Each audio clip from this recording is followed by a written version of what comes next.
chers concitoyens, j'ai été un des premiers élus du département de la Manche à prendre la décision d'annuler la traditionnelle cérémonie des vœux à la population et aux forces vives de notre territoire. J'ai pris cette décision parce qu'il me semble déraisonnable d'organiser une telle cérémonie à un moment où l'on vous demande des efforts importants pour éviter les rassemblements familiaux et entre amis. J'ai pris cette décision très rapidement au mois de décembre parce que nous avons l'habitude à Valognes d'organiser une cérémonie importante qui regroupe 700 à 800 personnes avec de nombreuses animations. Et je pense que là encore, il n'aurait pas été raisonnable d'organiser et de faire autant d'efforts pour annuler au dernier moment. Alors nous avons donc décidé d'annuler cette cérémonie et de reporter le moment convivial. Mais je tenais, mes chers concitoyens, à vous présenter mes meilleurs vœux pour 2022. Je vous souhaite d'abord une très bonne santé, je vous souhaite la réussite, je vous souhaite le bonheur pour vous-même et tous ceux que vous aimez. Cette cérémonie des vœux, c'est un moment particulier. C'est un moment de partage, un moment d'écoute de la population avec les élus. C'est aussi le moment que, en tous les cas, j'essaye de trouver pour vous donner ma vision sur la politique générale, sur la politique nationale, sur la politique départementale, sur la politique territoriale et évidemment en présence des élus concernés.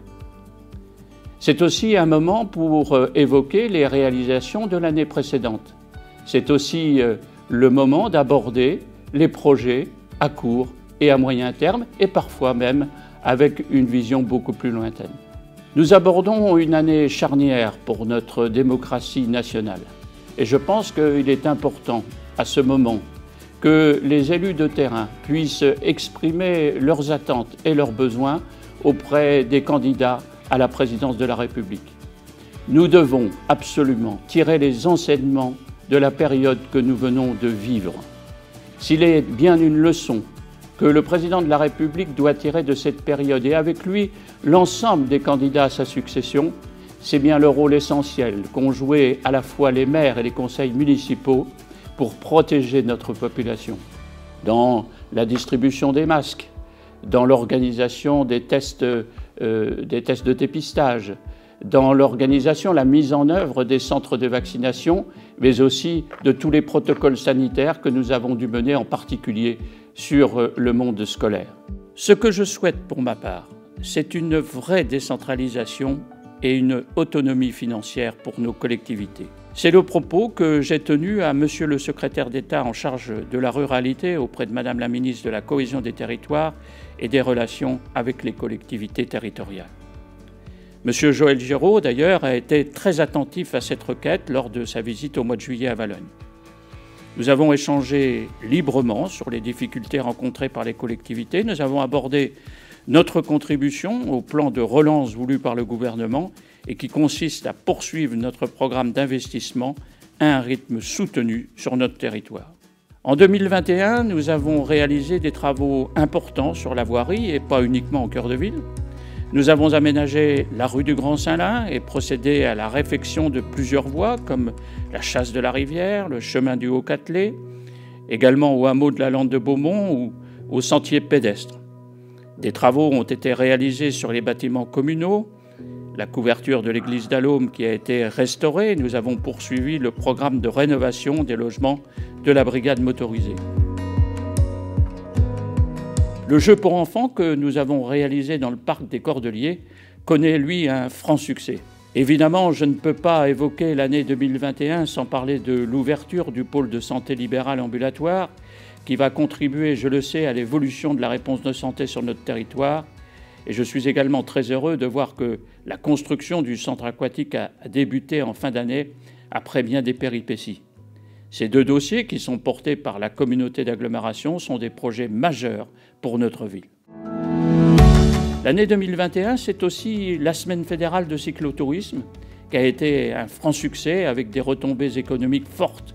Une semaine particulièrement animée dans le prolongement des estivales et de nos saisons culturelles. Car la culture tient en effet une place prépondérante dans l'action municipale, parce que nous considérons que c'est l'un des maillons majeurs de l'attractivité de notre commune. L'animation de la ville est une préoccupation constante pour les élus vallonniers.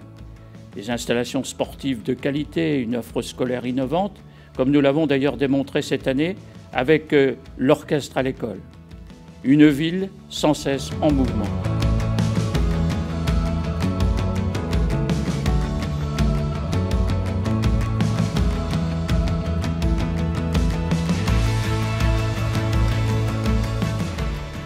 Après avoir réalisé l'axe nord-sud, c'est aujourd'hui l'ouest de la ville qui fait l'objet de travaux importants.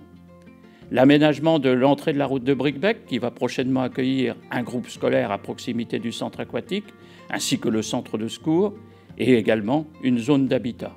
Nous choisirons l'opérateur à la fin du mois de janvier pour cette opération d'envergure. Nous poursuivons la discussion avec nos partenaires dans le cadre de l'aménagement d'un échangeur complet sur la départementale 902 qui est prévu en 2023 et il est prévu de le réaliser dans le cadre de la sécurisation de la RN 13, mais nous souhaitons qu'il soit doté de 2 giratoires qui d'ailleurs ne sont pas actuellement totalement financés.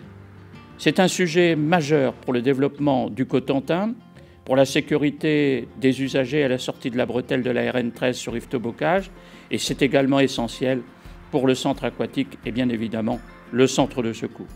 2022, c'est la poursuite du programme d'aménagement des berges du Merderet, c'est l'aménagement de la rue Burnouf et du parking face à la Maison des Solidarités, avec le début des travaux du foyer des jeunes travailleurs portés par Presqu'île Habitat. C'est également le début des travaux d'extension de la salle Gilbert-Février. C'est l'aménagement de la rue du Chemin Vert. Nous procéderons à la réfection totale de la toiture du musée du Cidre et d'importants travaux vont être réalisés à la médiathèque dans la continuité de ce que nous avons déjà réalisé pour le confort des lecteurs. Des aménagements vont être réalisés dans le cimetière Saint-Malo et nous continuons les travaux d'entretien de plusieurs bâtiments communaux comme l'église d'Allonnes. Nous entrons dans la période préopérationnelle de la construction du groupe scolaire. Et nous allons donc lancer un concours d'architectes dont le jury sera formé lors du prochain conseil municipal. Nous allons aussi constituer un comité de pilotage qui sera animé par Odile Sanson, première adjointe en charge des affaires scolaires. Nous poursuivrons la réflexion s'agissant de la construction d'un centre culturel pour remplacer la salle du château.